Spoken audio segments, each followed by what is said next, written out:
So I have the unenviable position of going between the marketing guy and a very compelling customer story that you will all relate to. So, like Robson, London actually, it does have a special place in my heart as well. 17 years ago, and I hate to say that because I'm starting to realize how long ago that was. But 17 years ago, I had a chance to live here for 6 months. And so I always love coming back and experiencing London again. And boy, how it's changed since I lived here. So you might wonder, what is customer analytics? Good question. So I joined New Relic 2.5 years ago. I actually joined to launch Insights. How many of you here are Insights users? Okay, quite a number. So that's why that was my opportunity to join this great company.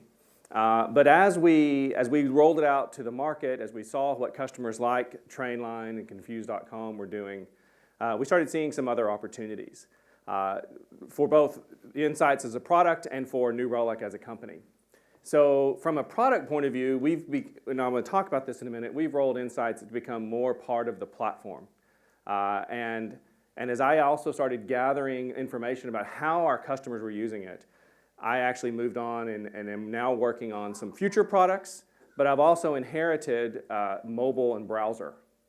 So I do, when we say customer analytics, it's really kind of the front end side, right? So what are our customers doing? And that's the set of responsibilities I have within the company. So I have to do the boring legal thing. Is this working? Oh, sorry, that was, there we go. Everybody read this. Everything I say, cannot be held against me. Blah, blah, blah, blah, blah, sec.gov. You've all seen, it's the safe harbor statement. All the New Relic people can tell Rob and back home that I showed that. Okay, let's move on. So, when you're a digital business, you're pretty much open 24 hours a day. Often every day can seem like a launch day. And everything, all those changes you make, all those new capabilities you develop have to work seamlessly, 24/7. So while consumers are looking at things like this, our customers are looking at things like this.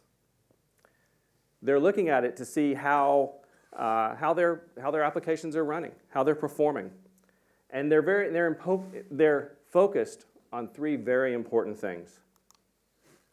They're focused on application performance. Are you open? Is your application running? What is your customer's experience? Are they able to navigate your site? Are they having an actual good experience with your software? And these 2 things, as well as others, add up to, are you getting the outcomes in the business that you expect and need? And what we're here, and Robson kind of touched on this a bit, but a lot of what we're talking about here is, it's one thing to have data. It's somewhat another to have context. And that's really what you need.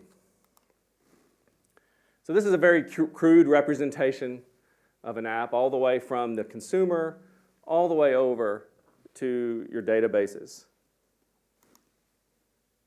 And each of these areas offers a huge amount of data, from what's happening in the application to what your customers are seeing, and a lot of business data in there. And as Robson said, this has become a big data problem. So I'm going to apologize for that. Oh, it works. When I looked at it on my computer, this was not working a second ago. So I guess I don't know. I was working on these late last night while jet lagged, so who knows if all the animations and stuff are going to work. The point is, there's a lot of dimensions you need to look at. There's a lot of attributes, if you think about this, of each of these. So when you're looking inside your application, what type of error codes are you getting? What type of instance is it? Where is that server, right? Which server is it and where is it? For your customer, right? Again, where are they? What browser are they using? What action are they taking? How long was their session? How many sessions did they have?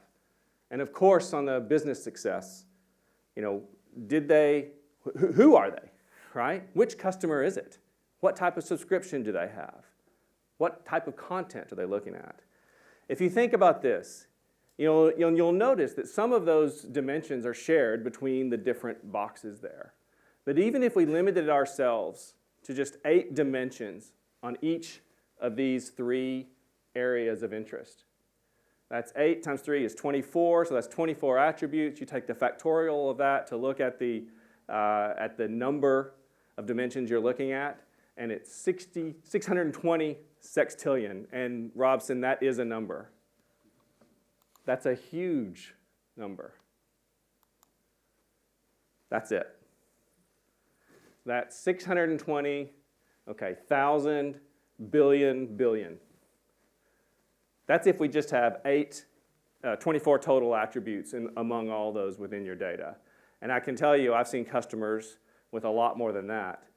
And that is where you get the context you need.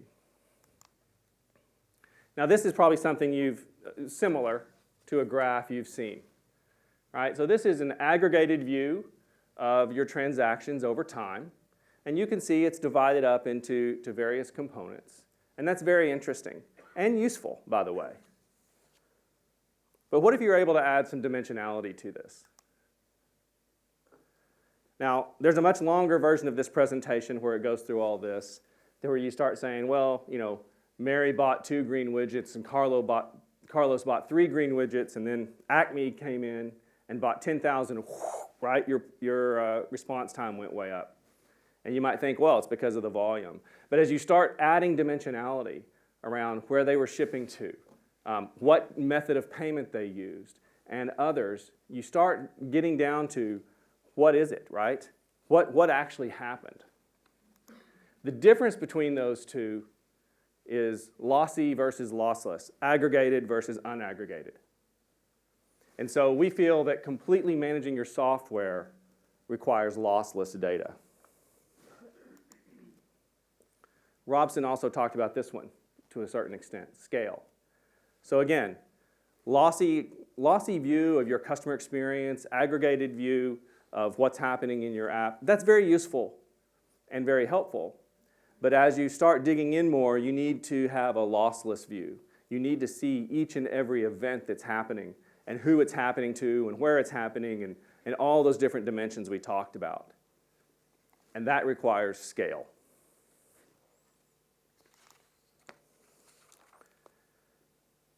You also have to iterate, right? So it's one thing to look at a graph and say, oh, well, the response time was X, or the error was Y. But when you start digging in, you have to be able to kind of get around to a lot of different questions. And you can't wait a day or even hours sometimes between those questions. Being able to ask it, look at a different view, go to the lossless data, get a different view, and iterate on that, eventually can get into what is the root cause. Why is this happening? And as we talked about, often that data or that set of data, those people are either physically separated or at least digitally separated, let's say, in terms of the data they're looking at.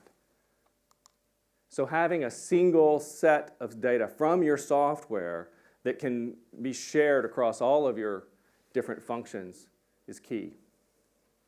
A common data set. So, application performance. Am I open for business? Can people reach me? Can they see what I'm offering them? How are my customers engaging? Where are they going in my site? Are they having problems? What's causing the problems? And is it a certain customer group? Everybody? Well, one particular customer? One particular geography? And overall, how am I doing? So, in the end, software analytics is not just about monitoring or measuring performance, but looking at the view across many dimensions, allowing you to iteratively explore, and then get a common data set across all your teams. So what are we actually doing about this? Right, how are we enabling this? I didn't decide to do a live demo. Flying overseas, the next morning showing up with a live demo seemed ripe for demo effect. But I'd be happy to show you during the break or whatever if you want. But I thought I'd give you a few pictures. So a lot of this stuff is what has recently been come out. We talk about analytics everywhere a lot. And I talked about aggregated data and unaggregated data.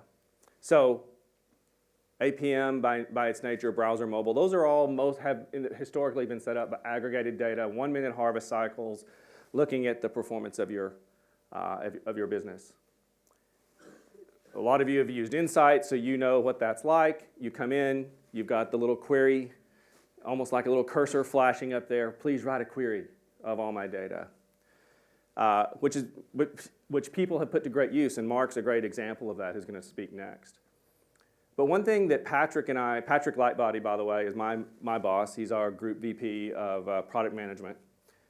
One thing he and I realized a long time ago is there is a middle step between that curated, aggregated experience and the completely uncurated blank page of an event database.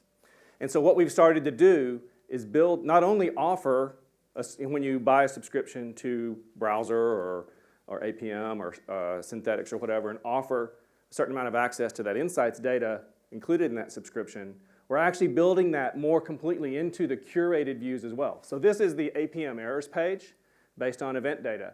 So it's the same types of things you're used to seeing, except now, as you can see here, you notice that very top one. Here, let's see if does the laser work? No, it doesn't work, I don't think. Okay, the very top left one, it says errors by account ID. So by the way, we did this. This is our data, a snapshot from our data. So we could have put customer names up there, but that people may not like that. So we just have their account ID. But so now we can see, well, what are the top, so poor account number 316479 is probably the ones who are experiencing the most errors. Down below that, it's by host. So now we're looking at which hosts are actually experiencing the most errors. And then over here, the top 5 errors by error class, that's where you'd see the top 5 errors. But notice in the very top of there, it says error class, rack, : timeout, : That's where we filtered it down to a particular rack. So this is based on some of those dimensions I talked about. So that's in our APM product. An example from Browser. How many people here use Browser, our Browser product? Okay, quite a few. How many of you use the geography page? Have any of you used the new filterable geo page yet? Okay, maybe a couple. So this is the same thing. So instead of aggregating that data, we're making insights, we're exposing that event, every single event, into a new graph on geo.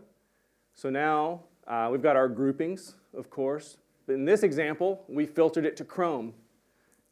Chrome's not working very well in Uzbekistan whenever this was taken.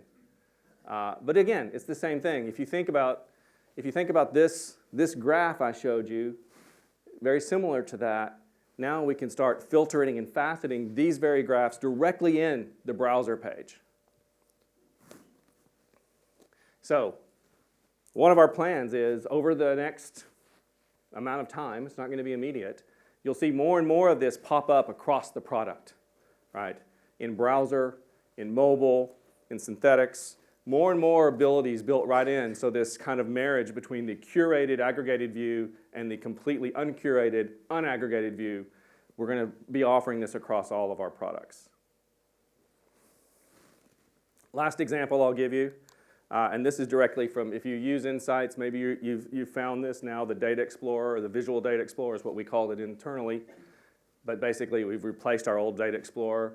Again, every single event you have available to you with every one of those dimensions. So this is where you would start being able to filter and facet by those. If you had 8 dimensions per type of data, if you just had 24 attributes, 620, what was it, sextillion was the number? 620 sextillion combinations of those 24 attributes, not to mention the other attributes that are already included as part of the base data set. So that's kind of a view of where we are. a little bit of a foreshadowing of where we're going in the future. But what I really wanted to do was move more quickly to somebody that you can relate to. So I'll hand it back to Nick to introduce Mark. And I'll be around all day. I invite, if you guys have any questions, please feel free. Oh, I think, yeah, there's my email address. It's pretty easy. I was the original Todd at New Relic. So that's me. But feel free to grab me and have a chat about any of the products if you want. Thanks very much. Thank you.